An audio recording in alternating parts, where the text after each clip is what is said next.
8? Oh, almost 9. Hello and welcome back to the B2B Power Hour. Morgan, it's so nice to see you back. I'm back, everybody. Thanks to everyone who showed up the last week plus, I think, with shows with Nick. Today, I get the privilege to be back for a banger.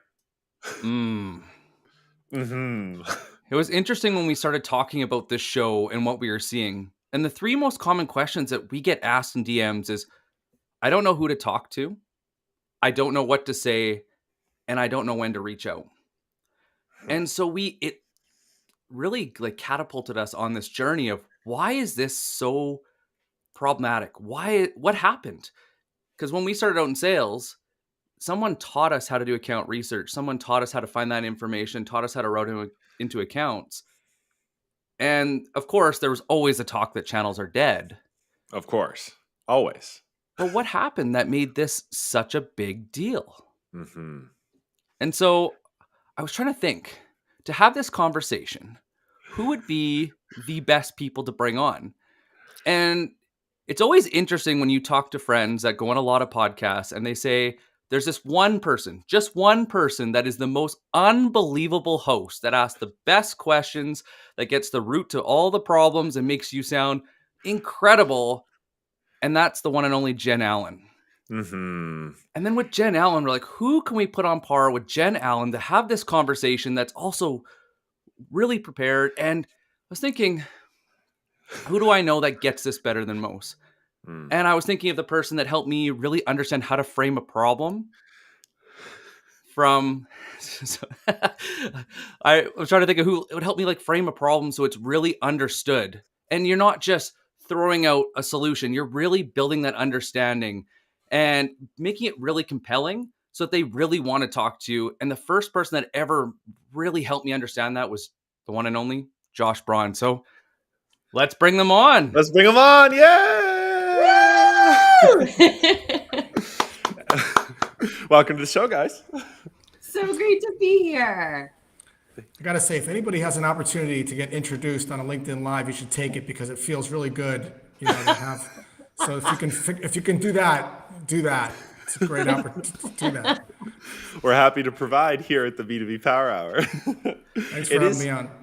It is true, Nick. The thing I think we continue to hear from sellers is, well, we hear this from buyers as well, is like how do I break into the account? How do I actually get the meeting? How, every third week there's a post on LinkedIn that's like cold calling's dead or cold emailing's dead or social's dead. I mean, choose your favorite channel. Of course, it's all dead. And it seems, at least, that it has very little to do with the channel, and it has a lot more to do with the prep work. And so I'm so thrilled today for this conversation. I think I have a question to start us off, guys. Yeah. Is any channel really dead, or do we just not have a compelling reason to call? What do you guys think?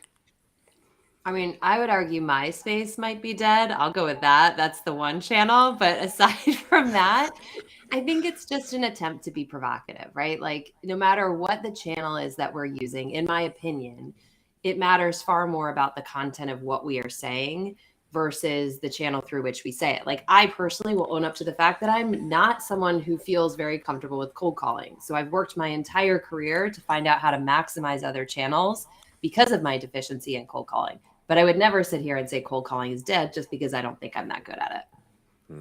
That's fair. Yeah, I would say so. If the prospect doesn't have a phone, then the phone channel is probably not good for that prospect because they don't have a phone. Right. So that's thing number one. Thing number two, I want to second what Jen said.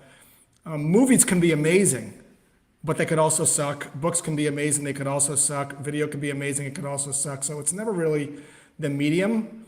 It's the person in the center of that medium, which is the actual prospect. And as I was listening to the intro of this live, it was interesting about how it started, which is, I want to know who to target. I want to know what to say. I want to know who to book the meeting. What I hope we're going to talk about today is a little bit less I, and to start with the actual person in the center of getting those communications, which is the prospect. That's the thing that's never going to change. The sort of mediums, video, holograms, whatever the next thing is always going to change. And so you kind of pick the one where the prospect is, and then you start to get a little bit better at that channel. Where do you like to start then, Josh, when you're looking into, let's say, I mean, we can do any sized accounts. I don't really have a preference for today's conversation, but like when you're looking at getting in front of a prospect, what are the first three things that you focus on? So I first focus on the terrible, no good, very bad thing that happens to a prospect if they don't hear from me. This is not a value proposition. No matter what you sell, your prospect is getting the job done today without you. So I'll give you just a quick example of what I'm talking about here. I don't know, several years ago, I was in the mall with my wife. I didn't need anything. She was doing some shopping and we were going to grab some dinner afterwards. And just to kill some time, I walked into a Fit to Run store, not needing anything. And if the sales associate said to me, "What brings you in today?" I would have said nothing. If she said, "We got these great sneakers that just came out from Brooks. They've got these new soles. They help you run faster," I would have said, "I'm good. I got sneakers." But the sales associate didn't do those things. She looked down at my sneakers and she said, "Are you a runner?" And I said, "Yes." And she said, "What distance?" And I said, "Well, I'm training for my first half marathon." And then she said, "Have you ever had a gait test?" And I said, "What is that?" And moments later, I'm literally on the treadmill in the store. She's videotaping me. She freezes the frame. She zooms into my ankles. And she said, "Notice how your ankles are overpronating when you run." And I said, "So what?" She goes, "The problem is if you run in sneakers that are not made for pronated feet, you can get injured on long distance runs. You can get plantar fasciitis. You can get runner's knee. And you can get sidelined." And as an old Jewish man, that got my attention because we don't like to get hurt or injured on anything. And then she said, "If you'd like, I could check your sneakers to see if they're made for pronated feet. If you'd like, I could take a look at your sneakers." I said, "Sure." And they weren't. And about 6 minutes later, I'm spending $180 on new sneakers and insoles. The moral of the story is your prospects, no matter what you sell, have sneakers today. So we have to start with what terrible, no good, very bad thing happens if they're running in sneakers. And it's got to be a no good, very bad, terrible thing. Because if I'm only running once a year, 3 miles, I don't really care about a gait test. So problems alone aren't enough to get someone's attention. They got to be intense or they got to be frequent.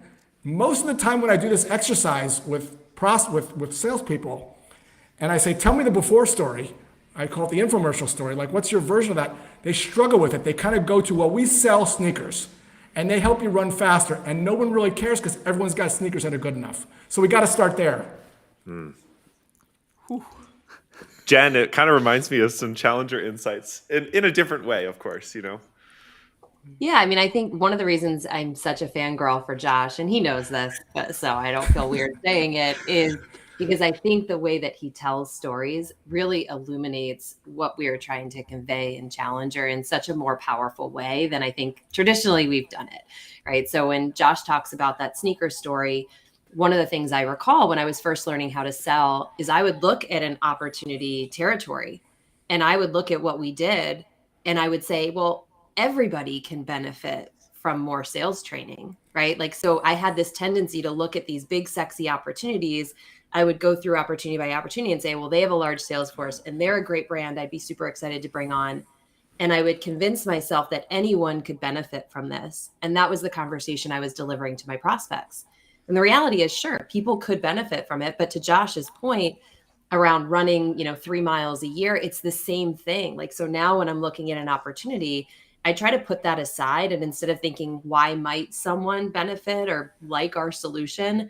Why might they not? What are all the compelling reasons why staying the same, to Josh's point, is okay? And if I can win that battle in my own head, like play it out, then I feel confident picking up the phone or sending an email because I have evidence. I'm looking for evidence to support that the problem is perhaps bigger than they have. But I think I used to make that mistake a lot. And there, as a result, were accounts that I chased for years that I probably should have never even been spending time on. Yeah, and I think related to that too is, look, everybody wants to be happier, right? So I want to be happier as a runner. I don't want to get injured, but happiness is relative. What makes a marathon runner happier is different than what makes an old Jewish guy running a 5K happier, right? So if I'm selling the same thing to a CEO, let's say I'm selling a printer, a copy machine. If I'm selling it to a CFO, The CFO is going to care about cost per page. But the person in the marketing department is going to care more about speed and color. So we have to also keep in mind that everyone's a little bit different. And so what I see a lot is these lists that people make, and they got CEOs, CFOs, marketing directors, and they all are saying the sort of same talk track, which we'll get into a little bit later on. But that's the second piece of this, is having that hypothesis, finding those accounts where people are running lots of races, and then figuring out, well, are there different people that are running races that might care about different things? Maybe someone's been doing it for a long time versus someone that's just been starting out. Those are going to be a little bit different talk tracks. Almost like different swim lanes for each of those. One list of these people, one list of these people. That's kind of how you build lists, though, Nick, right? Like, I was thinking through some of your prep work. Yeah. But we see that all the time when we start working with a client. I'll ask them, so why are they on the list? Well, they're in the right industry vertical and they're the right size. Okay, you did step 1. What about step 2? How do you build that sandbox around them of they're the best fit for your deal? They're the best fit for your implementation, that they're going to see the real value in a meaningful time, that you're not going to have to change up your entire organization to fulfill that order. And I feel like that's where we miss a step, and then we just automatically start dialing, and we just pick, instead of, like Josh was talking about earlier, like show up on the channel that they will respond to, but we automatically just jump on the phone and start dialing, and we have the same pitch for every single person because we never thought about how we needed to show up in order to go and meet that conversation where they're at. In terms of like one sort of thing of resistance we hear, I would say more among early career sellers than more experienced ones, are like, oh, sounds like it takes a lot of time to prepare, right? And I feel like some of this is more pernicious when they are selling something smaller deal size, maybe into SMB instead of selling into enterprise, because the quota is set up for them to sort of do volume-based outreach anymore.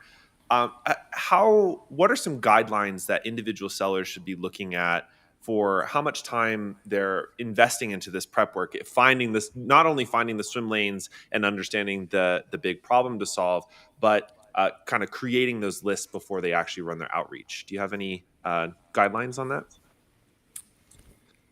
Slow down, everybody. So everything doesn't have to be scaled. Everything doesn't have to be done really fast.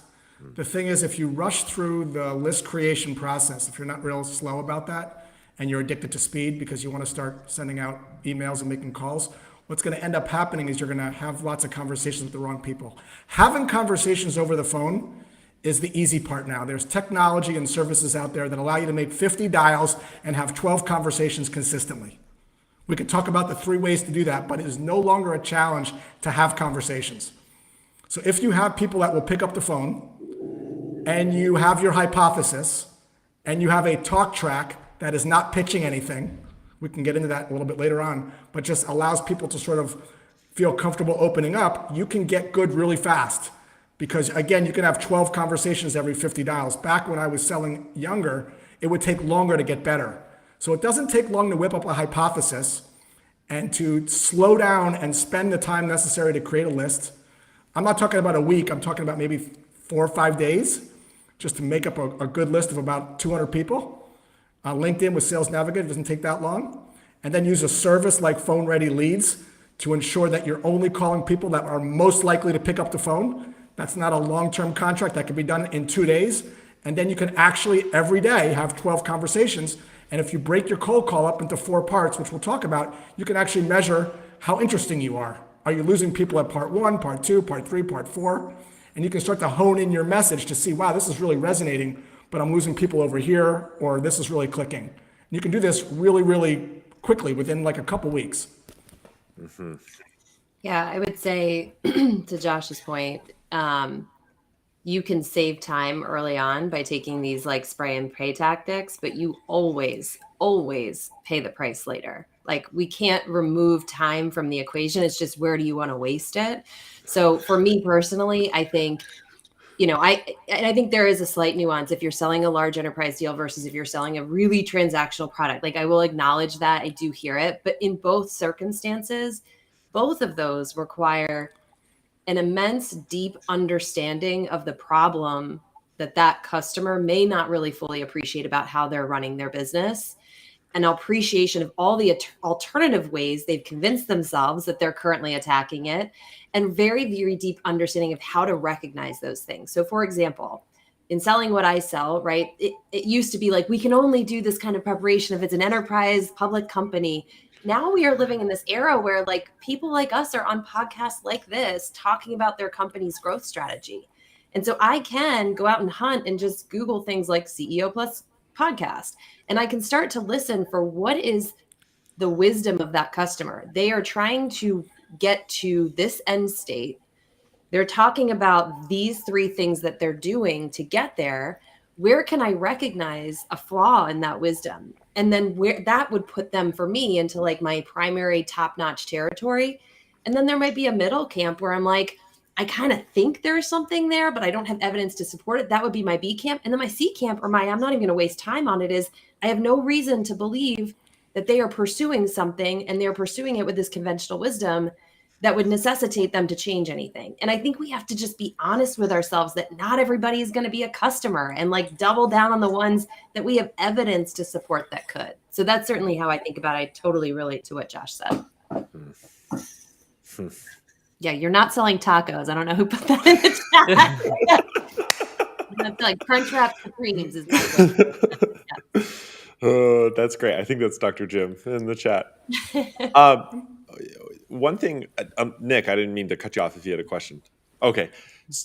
So when I think about the dirty little secret around here is I'm not a seller. I'm a marketer by trade. I just happen to show up on the show every week. A lot of times in the marketing world, messaging is sort of developed in a vacuum, unfortunately. And there's some real-time testing and like some using marketing campaigns to sort of measure the effectiveness of that. But the way that sellers do this is really different than marketers in the way both of you have talked about this already. So, Josh, you've already sort of indicated there's like a balance or some sort of seesaw between having the framework that you're using ready before you're going out and actually talking with people, but then you're sort of refining and testing that messaging in market with prospects. So first of all, how do you like navigate that balance? And then secondly, like what are you listening for? What are you paying attention to as you're conducting those conversations? This is very simple. Okay, so we'll go very, very simple. So I'm looking for the black and white version of the infomercial. If you've ever seen an infomercial, you see someone in the kitchen that loves making tomato caprese salad. And he's got this knife in the kitchen. And he loves making this 4 to 5 times a week for his family because he's an Italian guy. And you see him kind of slicing these tomatoes, but the thing is the knife that he has is a little dull. And as he's slicing the tomatoes, it gets the job done, but man, the tomatoes sort of splats, it's messy. The tomatoes don't like come out perfectly. It gets a little stain on his apron. And one day he decides to go to the mall, look for a new knife. He gets there and there's like so many different knives, tons of different Japanese steel. They start at like $500, they go to $700. He's like, you know what? I have limited resources. It's a problem. It's not that big of a problem. I'm just going to go home and just live with my wife, my knife, and just live with everything and just be done with it. And then one day he gets this outreach and he sees this amazing thing called a Ginsu knife. And it slices through cans. It doesn't have to be sharpened for 10 years. And it's like $75 for $125 you get two, and he gets it right away. So I'm looking for the black and white version of the infomercial. Where do you find that? So simple. So I'm working with a company now called Snowflake. I go onto the Snowflake's website. I go to their testimonial videos. I go to their case studies. There was a webinar some customer was doing from EA, which is a gaming company, and he was talking about all the terrible things that it took to get the job done before they switched to Snowflake. He would say things like this, BI analysts would spend about 2 hours analyzing data and waiting for the spinning wheel to crunch the numbers before they could start doing the analysis. And it made them very debilitating and it made them very frustrated because the analyst that starts doing that job isn't the same one after it. They just want to analyze the numbers. They don't want to wait for stuff. So I'm taking this language and I'm putting it into a doc called the lingo library. Literally quotes from the customers, literally things that they're saying, not marketing, because marketing doesn't sound exactly like a customer sometimes. I'm looking for things in quotes. And what I'm going to do is I'm just going to take those quotes, that language, and we'll talk about this, and I'm just going to plug it into my cold call framework. So I'm actually using the voice of the customer's before story, and I'm just plugging it in there. And we'll talk about what this sounds like in a second. But the idea here is, where can you find the before? And again, in quotes, speaking to the problems or the terrible things or the cumbersome way things used to get done before they switch knives. Doesn't have to be complicated, but a lot of websites have this in their case studies or testimonial videos. If you don't have that, you have to do something called the jobs to be done interview, which we can get into if you want, but that's the only technique that I know that gets you to the causal reasons of why someone switched. You can't ask people why they switched. They won't be able to tell you, but this technique called jobs to be done is a great technique I used over at Basecamp that actually gets the words out of the customer's mouth again, that speaks to the events and circumstances that eventually caused them to not be able to take it anymore and switch. And I'm listening for energy, what I call oomph. When I listen to these testimonial videos, I'm listening for words like, it sucked. It was a real pain. It was debilitating for them. They were super frustrated. Those are the words like that have energy or oomph, and I'm going to take those and I'm just going to plug those right into the talk track. What I love about this, right, is you sit here and we nod our head and we're like, yeah, of course. But then you listen to sales pitches, you read emails, you go to websites, and we're talking about the after story. It is so often like, here's the ROI because they did this. We rarely, at least I rarely see content that really illuminates what Josh is talking about, which is the cost of doing nothing, the cost of staying the same. There is a cost to it.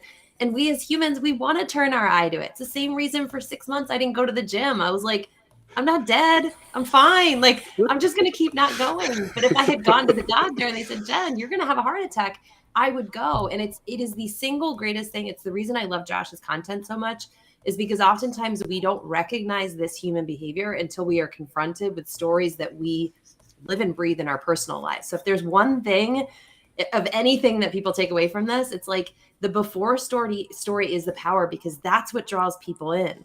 Customers see solutions and they see dollar signs, especially right now. We love to talk about our problems, though. Therapy is a whole business because of it. It's a really, really significant point that I think many of us, including myself, didn't learn early enough in my sales career. I think Jen makes a great point. Like, my wife and I are on vacation right now in Amsterdam, and we're sort of eating our way through this country. And we've noticed that we're gaining like a little weight, which we're not used to because we're usually pretty active. So it's a little bit of a problem, but we're still able to fit into our jeans as of today. The second we're not able to buckle those jeans up anymore, that's going to be when we'll probably stop eating the apple pie. That's not tonight, but that's kind of what Jen's point is. It's like you start to sort of feel it a little bit, and you feel that pinch a little bit of like, oh, he's getting a little tight. And then if you know what to say to someone, you're going to sort of open up the conversation, which again, we can get into the talk tracks. Mm-hmm. I love that, because it's that why change, why now? And once we know that, that's a great conversation. But you listen to a lot of sellers, it's why you or why me? They go right for the company and they start right in the solution. And you're hoping that they understand the problem well. And so you're trying to jumpstart in that system. They're like, but I don't have a problem. But I wonder if we should go and talk a little bit, Josh, how when you take that insight, how do you turn that into list building? And then we'll talk about how to turn it into messaging. Because this is the one thing we see a lot, is it doesn't get translated into better segmented lists. Everybody just tries to fight on the phone to try to get this message across instead of starting with a little bit of pre-qualification just to have a better list from the start. Yeah, so Dean, we're going to get to your question in terms of the talk track and the messaging. But so for Snowflake, they sell to lots of different types of people. So that person from EA that spoke about the problems, and we'll show how that translates into a script in a second. We're going to now go find other people in the gaming industry with that person's title. And that's going to be a list. Because what we're going to assume, or have a hypothesis, I shouldn't say assume, we're going to have a hypothesis that people like him might be having that same issue. So simply look at that person's title and just now build a list up of other people in gaming with that title. We're going to take the words that he or she said that speak to the before story. We're going to massage them a little bit to put them into this framework, which we're going to talk about. And then we're just not going to assume that the person has any kind of problem. We're not going to pitch anything. We're going to have a mindset of leaning back and asking a question in a very specific way to see if the prospect decides they want to lean forward versus us pitching anything on them, because your solution has no value unless the prospect starts to light up about the problem. And if you do this really well, if you say this as they're saying it, you sort of join the conversation in their head, you create this tension, and the prospect starts to say, well, what do you have? What do you mean? And now they're leaning forward, and now you can start to talk a little bit about how you can potentially help. But it's a very reverse of how most people do it, which is the reason for my call is, that's going to tip people off that a pitch is about to come. That's the tip off that the fastball is coming. So we'll talk about this when we get into messaging, but to answer your question, you find the person's quote and you just build up a list of people like them, and you just start there. Like, you just start small. Don't design the whole website, just the homepage. Just start real small. And then you can add another swim lane. Yes, I hear it, Nick. Okay, whatever. We'll just start with the homepage. Sorry, he's giving me grief. Yeah. All right. It sounds like we shouldn't delay the messaging too far because we tease this so much. So how about let's just dive into developing that talk track and maybe some of the cold call frameworks, Josh? Yeah, sure. So let's give you some real examples. And I'll do like 3 or 4 so we can kind of burn this in. So assuming that we have a good list and assuming we have a good hypothesis, now we have to know what to say, because we've established already that getting conversations is no longer an issue. There's 3 different ways to do that. We can get into it later, but just know that there's ways you can have 15, 17 conversations for every 50 dials using parallel assisted dialers, services like Ryan Reiser, or virtual dial assistants like a Connect and Sell. So there's that problem's solved. Prospect picks up the phone. Let me tell you the first thing that I do and the psychology behind it so you can make it your own. There was a very famous restaurant in Chicago way before all these reservation apps, upscale restaurant, and they had a huge problem. Problem was people would make a reservation and they just wouldn't show up. And this restaurant was losing hundreds of thousands of dollars a year until the owner came up with this great idea. He told the person that was making the reservation to modify her script a little bit when she was taking the reservation. He said, what I want you to do when you take the reservation is simply ask people if they'll let you know if they have to cancel. So when the person made the reservation, she said, it looks like your reservation's for 6:30. Hey, if for any reason you can't make it, will you please let us know? And people would say, sure. And because people said that, they were more inclined to actually do what they said, because people are hardwired for their actions to stay consistent with their words. If I said, Jen, I'll help you, move, and I didn't show up, I'm going to feel incongruent with my actions. So people want to stay in homeostasis. So what we're going to do when we make a cold call is we're simply going to extend a little mini invitation to see if they're open to talking with us. So at least we can get to part 2 of the cold call. So it's 4 parts, and we're just going to see if we can get to part 2. And that might sound like this. Hey, Jen, my name is Josh. We've never spoken before, but I was just taking a quick spin through your LinkedIn. I was hoping you could help me out for a moment. Or it could sound like this. Hey, Jen, my name is Josh. We've never spoken before, but I was on your LinkedIn and was hoping I could ask you a couple questions. Do you got a sec? In a sort of casual, matter-of-fact tone. Or you could say something like this. Hey, Jen, you're probably going to hate me because this is a cold call. You want to hang up right now or roll the dice? Any one of those openers in a calm way, whichever one suits your soul, about 85 to 90% of the time, you're going to get someone that says, sure, what's this about? How can I help you? And now we're on part 2. The key isn't so much the words. It's more about the tonality and this relaxed tone and setting your intent, that your intent isn't to get a meeting. Your intent is to see if you can create an environment where prospects feel comfortable telling you the truth, which is perhaps they have this problem or not, and it's okay either way. Because to Jen's point, you're for some people, but you're not for everyone. Where we get into trouble is where we think our intent is to book a meeting. And then we say things and sound in ways that feel hypey. Hey, Jen, this is Josh. We've never spoken before, but I was on your LinkedIn. Can you help me out for a moment? Right? So same words, but different intent. Yeah. That's so good. Yeah. Yeah, you can feel it in the energy right from the start. And it's when you drop that tone too, it's that curiosity of like, oh, Josh did some research on my profile. I wonder what question it already starts that curiosity. You're like, yes, please keep going. You're excited. Yeah. Yeah. I mean, I got a great call from this woman, Kendra Wardlaw, 6 or 7 months ago. She called me and says, hey, Josh, my name is Kendra. I'm calling you from the drive-thru at Starbucks. Do you got a sec? Ooh, I I was like like, that. yeah, what are you drinking? Macchiato? Yeah. You know, so again, it's your personality, but the idea is to sort of ask for permission to continue. And hey, Josh, we've never met, but I'm familiar with you because I work with several people in the Boca Tri group and came across your name. Do you got a second? I promise to be brief. Sure. How can I? So any one of those, a little content. So any one of those will work. And, you know, about 85, 90% of the time, someone will say, sure, how can I help you? Especially if you do it in a sort of matter of fact, low-key tone where you don't have the intent to get anything. You don't have the intent to pitch anything. You're sort of waving a metal detector around, seeing if it beeps. And when your intent is to just get to truth, not as a mechanism to get what you want, and to let go of assumptions, and to let go of expectations, and to let go of having an agenda, not as a mechanism to get a meeting, but just as a sales philosophy, prospects can feel that energy. So good.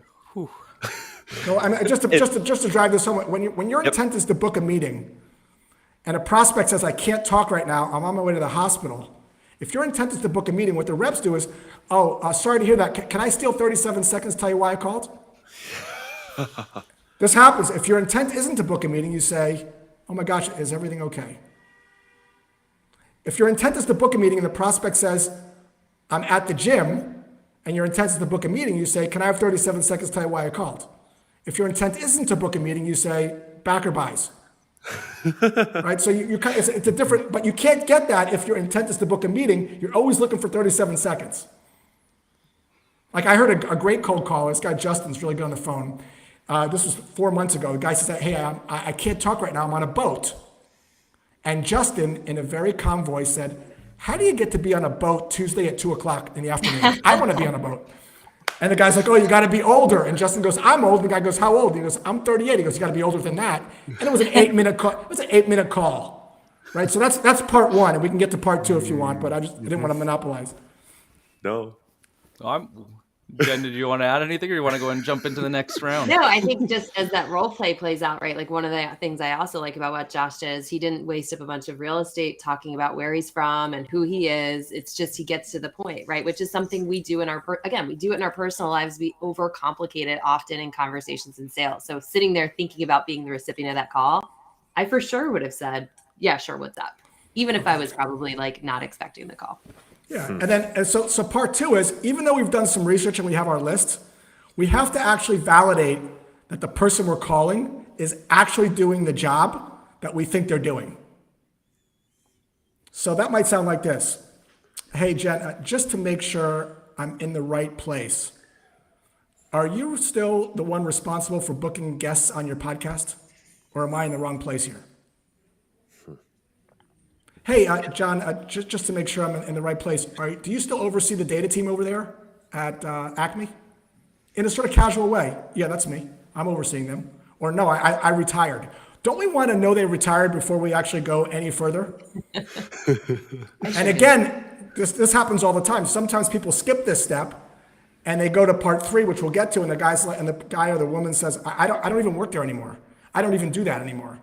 So I got to find out if I'm talking to the right person. Hey, Josh, are you still training? You got any races coming up? If I'm a triathlon coach and the person doesn't have any races coming up, the call's kind of over. Or you could say, do you know anyone that's having some races coming up? So, hey, Josh, you got any races coming up this season, or are you sitting the season out if you're a triathlon coach? I'm doing some races. And now we can go to part three. So part one is we're going to extend a little mini invitation, see if we can get some people to sort of opt in to part two. And in part two, we're going to see if we're in the right place. Mm-hmm. And then, yeah. Feel free. Part 3, 4, go for it. Yeah. Let's just knock it out. Please. This is great. So part three is the most interesting part. So I call this, we don't want to pitch part. We want to ask a question that gets the prospect to think differently about how they're getting the job done today, so that they lean forward and are asking us questions. So I'll give you a couple of examples. So example number one I'll give you is for a company that solves this problem. You guys might not know this, but most sales organizations that are sending cold emails through tools like Outreach and SalesLoft, about 51, 52% of those emails never actually reach the inbox, they go to spam. This company fixes that problem. They get about 85 to 90% of those emails in inboxes. So the hypothesis we have is people don't know that. So the call might sound like this. I'm calling someone in sales ops. Hey, Nick, this is Josh. We've never spoken before, but I was on your LinkedIn. I was hoping I could ask you a couple quick questions. You got a sec? Sure. You still oversee sales ops over there? I do. Nick, I'm not sure if you're seeing this, but we've analyzed a couple million emails over here at Warmbox, and we're seeing that 51% of them land in spam. How are you ensuring the emails that your SDRs send don't end up in spam today? And then I'm going to do the hardest thing in the world, which is to just not say anything. I'm just going to not say anything. I'm just going to sort of lean back. And what you hear when you do this really well is some version of, I don't know, we're not doing much, or what's this about, or whatever the thing is. They're sort of open. Or what I mean specifically is inside sales organizations that are sending emails that are not getting delivered. And I was wondering how you're currently solving for that today. Now they might say, we're not sending any cold emails. To which case, to this case, fantastic, not a fit. We get all of our emails inbound, all of our leads come inbound. We don't even have an outbound team. Now, this is where salespeople go wrong. I did this exercise on LinkedIn 3 months ago. I did a scenario. I said, imagine you're selling meat delivered to the home, grass-fed beef. You make a cold call, and the prospect says this to you. I've been a vegan for 30 years. I don't believe in killing animals. Therefore, I'm not interested. 95% of salespeople thought that was an objection to overcome. They said things like this, well, you haven't tried our beef yet. Would you be open to learning about it? What do you mean? How long have you been a vegan? Some version of trying to overcome the objection. If your intent is to just get to the truth, which is maybe I'm talking to a vegan, and maybe I should just call meat eaters. Maybe I should call people that have an outbound team. Despite my research, I got this one wrong. I'm just going to say, sounds like I'm in the wrong place here. Doesn't seem like we're a fit. And I'm going to bail out of the call. If the person doesn't have a problem, that's okay. I'm going to call someone else. This is something you don't have to force. You're going to see people leaning forward, and they're going to be interested. I didn't know that. What do you guys do to solve that? Then we can kind of go to the next step, which is to sort of peel the onion back. Tell me a little about your team, and sounds like, well, we're doing that. It's, we have a solution in place. Sounds like it's checking every box. Sounds like it's perfect. Sounds like you're not looking to do anything right now. We could talk a little bit about how to handle objections, but this idea of asking a question that gets prospects to think differently. In the case of the snowflake example, hey, I don't know if you're seeing this over there, Pete, but we often hear that data analysts, they love conducting exploratory analysis, but they hate writing needed queries and then waiting 2 hours as the spinning pinwheel of death, as we call it, spins. How are you guys doing exploratory analysis over there today? That's for Snowflake. The thing that I can't escape this feeling right now, which is like all of this, strictly speaking, are tactics, and it comes from this like strategy of actually your targeting, your list building, your initial hypothesis, because that informs all of this messaging. How all the framework, all the tonality, all the intention behind it is crucial, but it's kind of sits in a vacuum unless if you've built your list correctly. And I didn't want to lose this thread. I believe Jesus had asked this a while back, which is something we hear often of. Don't you think it's a lot of time wasted by SDRs building the lists themselves? I do, because anytime you can get someone to build a list that's less expensive than an SDR, we want SDRs on the phone or writing emails. So if I can get that list creation process done without the SDRs for a lesser rate, I would do that. So I'd use a VA for that all day, a virtual assistant overseas. I would write out, so I have this in my guide, but you can write out videos and instructions and do Boolean searches and be able to replicate it and show this is how I want it done, and then just give that to someone for $5 or $6 an hour. Let them build a list, and you give it to Ryan let him validate all that stuff, make sure people pick up the phone, make sure the emails are valid, and then you give your SDRs the list so they can spend their time on the phone or writing emails. So anytime you can get a job done for less money, you shouldn't have people doing it that cost more money. Jen, what do you think? So the only thing I would say is I would want the SDR to understand why the people are on that list, right? So like totally agree. If you can outsource something, fabulous. But one of the skills I rarely organizations teaching to early career sellers and SDRs is understanding the why this is an A target, B target, C target, or however you tier it.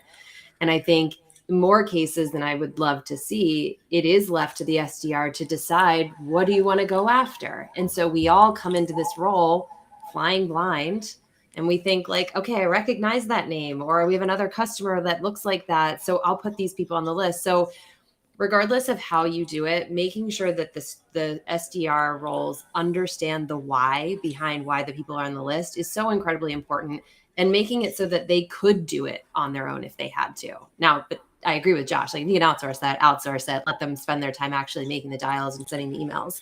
But I don't see enough SDRs who truly understand the why behind their calling. And as a result, they default to what they know, which is my product, and here's why it's great, and here's why you should try it out. Yeah, the biggest gap that I see, I concur with Jen, is not product training, it's problem training. No one has, so I work with sales teams all the time, and I always say, let's not talk about the problem. Can we actually show the SDRs how data analysts at Snowflake were getting the job done before they were using Snowflake? Not a deck, not words, not persona stuff, but actually a video. So I can see and feel the black and white version of the infomercial. That's the piece that's missing. And then you don't confident when you pick up the phone. You're sort of barking words, but you don't really know. You're calling like this data analyst, but you're kind of not sure. So I agree with Jen, like this idea of really feeling the problem is key. Spend some time on that. Oh, think of the tradespeople that go from working tools to selling. And then when you sell, like it's an actual buying experience working with them because they know what's actually going on. There's the first thing that jumped in my brain. No wonder they're so successful. They get it. They felt it. They can talk about the emotion and the logic, and they can also walk you through it so you don't make the mistakes that they learned the hard way. That is such a valid point. Like, I have the luxury of selling to salespeople. I was on a call this morning with a team that sells to CIOs and CISOs.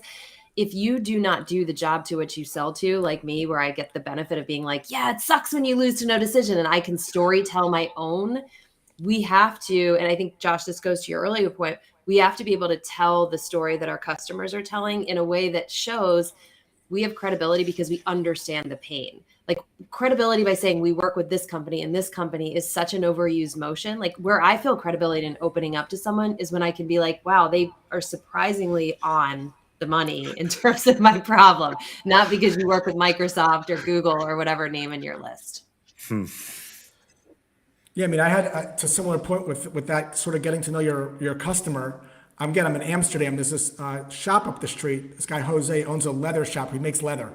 Bags, laptop bags, handcrafted, beautiful stuff. I walk in there, and he sees me looking at a laptop bag. And every single time I've ever bought a laptop bag before, and I bought a lot of laptop bags and backpacks, the salesperson is always, let me show you all the features, all the pockets, the USB ports, how it's made. It's the same thing. This guy who owns the store, just him in the store, he walks up to me and he goes, why don't you try it on? And I go, what do you mean? He goes, wait till you see how this thing feels on you. He puts it on me, and then he goes, I'm going to tug it down. You can see what it's like without a little weight on it. He goes, feel how that sounds on your shoulders, how that feels? That's this handcrafted leather that I stitch individual. I'm like, this guy's showing me how it feels. I've spent like $2,000 in that store. I got 3 laptop bags. I mean, it's just, it's because he knows the customer. And he said, I go, how did you get so good at this? He goes, well, I'm really good about who I spend my time with in the shop. I go, how do you know I was a target? He goes, well, there's 2 types of people that walk into the store. One is they look at the price tag immediately. Those are not my buyers. They never buy. But you didn't do that. You were kind of like looking at the zipper. You were kind of looking at the leather. He goes, you're my guy. So I walk up to you and I tell you to try it on. I'm like, so this is an example of Jen's point. Like, this guy knows his audience. The disadvantage salespeople have is they probably have never been a data analyst. They've probably never been a CFO. So you've got to get closer So work with people in your company that are doing the job and really get to feel what it's like to do the job before they had your solution. I was actually going to ask something in that direction because I don't know if it's like a systemic failure, but it happens often enough that my eyebrows always go up when we see a sales organization that has sellers that don't know much about their customers. They know a lot about back to your problem versus product training. So inside a sales organization, not just for the individual seller, I'm thinking more of the managers, the leadership, the overall org. How can that org properly equip their sellers with customer insight, problem knowledge, all of the stuff that we've talked about in a meaningful way, and not just here's a one-off thing here. Oh, every 3 months we do one thing here. What do you have any advice for sales leaders who are trying to solve this? Bring the customer in and let the customer show, not tell, the SDRs how they were getting the job done before they switched and why it sucked. Or have somebody in the company that's doing the same job show. Or third would be listening to those videos that we talked about before. But I would spend a tremendous amount of time, 90% on problem training, 10% on product training. The product doesn't really matter on a cold call. The problem training does.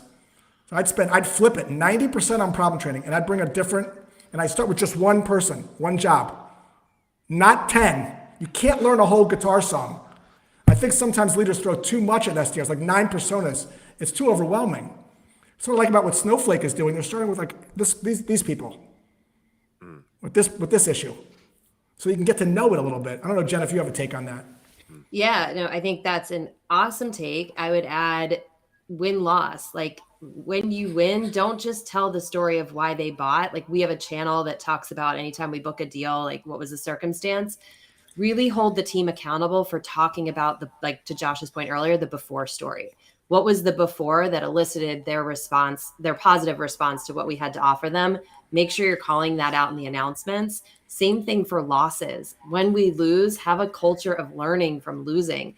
We thought for these reasons, this would be a great prospect. We learned in the process. This is how the company was getting the job done. It was good enough. If you hear these things, be prepared. Watch out for it.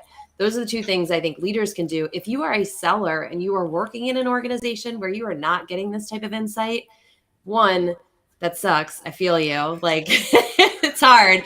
But two, this is again where we are like sitting on this embarrassment of riches now. There are so many conferences that are functional led, right? Like you can Google CIO conferences and hear CIOs talking about how they're overcoming problems and what they're doing. And just by spending the time there to learn the language of how they say what they say, the words that they use, like one of the things I learned early on is I was using all these buzzwords thinking I sounded smart. In reality, I couldn't sound more like a vendor because real humans in the chief sales officer role just don't talk like that. So there's benefit regardless if your organization does it or not, but speaking in the language that your customers use, I think is a really powerful way to start to peek that back. Yeah, I mean, Charlotte Johnson over at Sales Loft, she did something amazing before she even started working there. Like she's brand new. She's never sold anything. She doesn't know anything about sales. She reaches out to VPs of sales and says, hey, I'm about to start this job at Sales Loft. I have nothing to say. I don't even know what I'm selling. I would love to just understand a little bit about your job and what you do. Would you throw me a bone? Would you help me out? And she had like a 70% take rate on that. You might think, well, no one would say yes to that. Well, some people will, but no one will if you don't ever ask. So before she started on day one, I think she had like 8 or 9 meetings booked because the prospect goes, well, what do you guys do? She goes, I don't even know, but if you want, I could set you up some time with an AE. So you're like asking for help. Also inbound calls. Someone's coming inbound. Hopefully the AE is saying some version of what's going on over there that caused you to want to talk to a salesperson today. Can't you just stay with like what's going on and listen to the events and circumstances? And again, lingo library it. Anything coming out of a customer's mouth is in that lingo library, and then you'll just lift that and you'll put it into your talk tracks and your email cadences. I love lingo library. I love that. It's so good. Lingo library. Nick?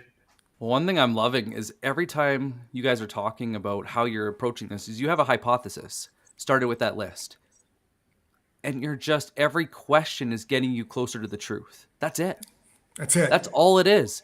And somebody called me with that type of interaction, I would be willing to go and recommend them someone if it wasn't for me. Well, because it would be such a game changer. Because that is a buying experience that just doesn't exist unless Josh is training you, or the few people that like really take prospecting to that level. But it's really interesting because now you are really empowered as a rep to really own that list and then keep refining it. And you're really going to get better because now you're testing in live and you're editing. And now if you can just share that information with marketing, share that information with your sales leader, share that information with CS and have that back and forth, that's an unbelievable combo. You know, the challenge is that salespeople are taught how to persuade, right? So Robert Cialdini, I'm trying to talk people into things. The problem is that's tough, right? Because if you're like in a mall and you're walking and a kiosk person says, "Can I ask you a question?" You're going to sort of know, but you're going to go into what I call the zone of resistance, which is a reflex reaction to sales pressure. So when you try to persuade people by saying the reason for my call is, and you start to pitch your value proposition, your prospects are going to go into the zone of resistance. It's a reflex reaction to pressure, and pressure is perceived as a threat. It triggers the fight or flight response. It's just biological. So what we have to do is not pitch. Let go of assumptions and ask a question to, as you put it, Nicholas, see if we can create an environment where people feel comfortable opening up and telling us the truth, because the biggest obstacle is your prospects are afraid of you. They're afraid of salespeople. They know what's coming. So to overcome that, we got to change our intent. We got to lean back, and we got to be a little casual and non-assumptive to lower the zone of resistance before we persuade. Persuasion, there's a room for it, but it's not the first step. The first step is I got to lower the resistance that people have around salespeople, especially on a cold call. Yeah. Humor is probably the best way to do it. You know, humor. If you can find, like, one of the best cold calls I ever made, I was calling into Geico, which we ended up getting, but that's not beside the point. I called the admin to Jess Reed, who was the guy I was trying to get a hold of, and I heard her eating when she picked up the phone, and she's in California. And I said, "Are you eating avocado toast? Doesn't everyone in California eat avocado toast? Does it have Himalayan sea salt on it?" She starts cracking up. She goes, "I am eating avocado toast," right? So if you hear a dog barking, is that a pit bull? Does it bite salespeople? Should I hang up? Like, any little thing that you can do to sort of like loosen that up a little bit. You know, Justin's thing with the plane, like how do you get on a boat to get loose? Now does that, you know, that's going to lower resistance, as well as not pitching and just asking questions that get prospects to scratch their head and go, I'm not sure. Mm-hmm. We're back to mental models. Yeah. It's a beautiful thing. It's just what I like that you're articulating, Josh. Oftentimes I find salespeople are unconscious intuitives, and there's like a way that you're bringing that conscious, basically you're bringing it into explicit steps, and here's what to do. So one last thing, is we're kind of nearing the end of our time here today, at least for me, and Nick, you're welcome to ask anything else. How can, like, what are the non-negotiables for a seller as they're prospecting? So we sort of covered like the targeting, we've covered the list building, we've covered some of the messaging framework, but is there anything else that's like a non-negotiable that we haven't talked about that sellers should be paying attention to when they're starting their outbound prospecting? Jen, you want to kick us off there, then I'll add? Or I can start and you can pile on. You go. So here's one we haven't talked about that I think is probably the most important and probably the hardest. You know, sellers have targets, they have quota. They're incented to book meetings, they're incented to close deals. And because of that, they put pressure on prospects, right? They pitch and they persuade. And as we demonstrated, that actually has the opposite effect. So how do you start to train your mind to lean back and to be calm on a cold call, and to slow your pace down and to not be assumptive? The best way that I know how to do that is mindfulness training. So there's a guy by the name of Sam Harris. He has this wonderful app called Waking Up that I've been using quite a bit. And what this is going to do is it's just going to make you aware of your thoughts. When you're going to start to think to yourself, wow, my intent is I'm trying to talk someone into something. And in that moment where you're aware of your thoughts, you're going to be able to just sort of tone back. You're going to be able to, for example, pause after a prospect is done talking and not cut them off. And you can practice pausing in your personal life. When someone's done talking, 1 Mississippi, 2 Mississippi before you open your mouth. That's a muscle that you've probably never worked on before, but is super important on a cold call. When a prospect talks, you just pause and you sort of talk slow. And mindfulness training to me is how your mind works. Nobody's doing. And don't we want to know that? Like our minds, we're using it every day. So I think it's a non-negotiable. I do. I think it should be taught in school. Not only good for selling, but also for personal, relationships at work and in your personal life as well. I love that. Yeah. Definitely love that. That's something I need to be better about. I think the only other thing I might add is we talked a little bit about storytelling. We talked about understanding deep evidence that the problem might exist, right? Looking for cues like that. There's a term that Brent Adamson used that I really liked. Instead of storytelling, it's called story prompting. And essentially what he meant by it is when you can get the person on the other end of the phone, the prospect, the customers, to start telling you stories, you've kind of hooked into a two-way dialogue. So one of the things, once you start mastering stories, don't just land the story, stop and wait for the reaction. Figure out how do you turn the ending into a way to prompt them. So for example, one of the things I talk a lot about here at Challenger is losing to no decision. So 38% of deals on average are lost to no decision. So, I would imagine when I'm looking at what you sell, I see you're selling an AI product to farmers. Gosh, that's got to be really hard to teach farmers about technology like that, right? Or what do you see? And get them to open up and talk to you, because there's so much we can learn, even on a cold call. I think we often feel rushed and hurried to just get off the call and get the meeting. But to Josh's point, if we set that aside and just look to have a conversation, story prompting can teach us a lot, which even if it might not be the right person, we can then take that story and tell it to others and learn from that and tell it. So what I loved about what Jen said there is she also did something really good for the ego. Right? So we never want to tell a prospect on a call that they have a problem or that they're wrong. So what Jen did really well there, and I had someone do this to me the other day and it worked perfectly. I said, Josh, someone with 4 years of experience creating podcasts and producing this content, what's your take on a tool like Descript? Now that's going to elicit one of two answers. Either I know about it or I don't know about it. Either way is good. We can't assume that our prospects have never heard of this category. Like when we work with Captivate IQ, it's rather assumptive for us to think that the CFO doesn't know about automating commission payouts. So we're not going to assume that they don't. We're going to say, hey, how have you been dealing with this today? What's your take on automated commission payouts? When a rep asks that question, and I've heard these recordings from Captivate, what the prospect says is, oh, we've tried that a bunch of times. And it doesn't work because our payout structures are way too complex. And the rep, because he's trained in mindfulness, pauses for a second and simply says, I'm sorry, too complex? And the prospect opens up for 4 minutes. And the rep says, after that, if it would be okay, I'd like to send you a short video as to how our latest release addresses those things. If you think it's interesting, we could talk. If not, and you think it's complete garbage, that's okay too. Is that something you'd be open to? Sure, send it along. But the rep is never getting there if he's pitching Captivate IQ. He's assuming that the prospect knows about this and has even tried it. And to Jen's point, as someone with a long, successful career in RevOps, what's your take on automating commission payouts? Doesn't work for us. I'm sorry, it doesn't work? And maybe there's a valid reason why it doesn't work. And don't we want to know that instead of pitching? So I love what Jen said there. What'd you call it, Jen? What'd you call it? Story prompting. Credit to Brent Adamson, did not come up with it. Story prompting. You're sort of stroking the person's ego, and everyone loves giving their opinion, but they don't like it when you give your opinion. Prospects also like correcting you, but they don't like being corrected. So if I use a label and I say something wrong, sounds like your current commission payout structure is working perfectly.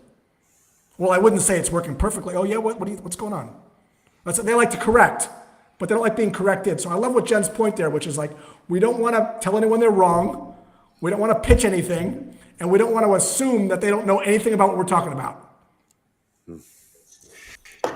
Well, if that's not a mic drop moment to close out this B2B Power Hour, thank you to everyone who's joined us today. I love the chat and all the comments that are coming in through the entire show. Josh, Jen, thank you for your insights and your frameworks. And I got to go download Sam Harris's app. I have another mindfulness one, but I got to check out his. I know the power of that. And my favorite shows are shows like these where I walk away and I go, damn, I need to go re-listen to that like 3 times. So all these little nuggets and download them all. So thank you both for coming today and for joining the B2B Power Hour. Thanks for inviting me. Jen, let's make it shorter time between chats next time. I know. Thank you. I always learn from you. Likewise. Take you guys. Thanks, everyone. Bye. Take care, everyone. Bye-bye.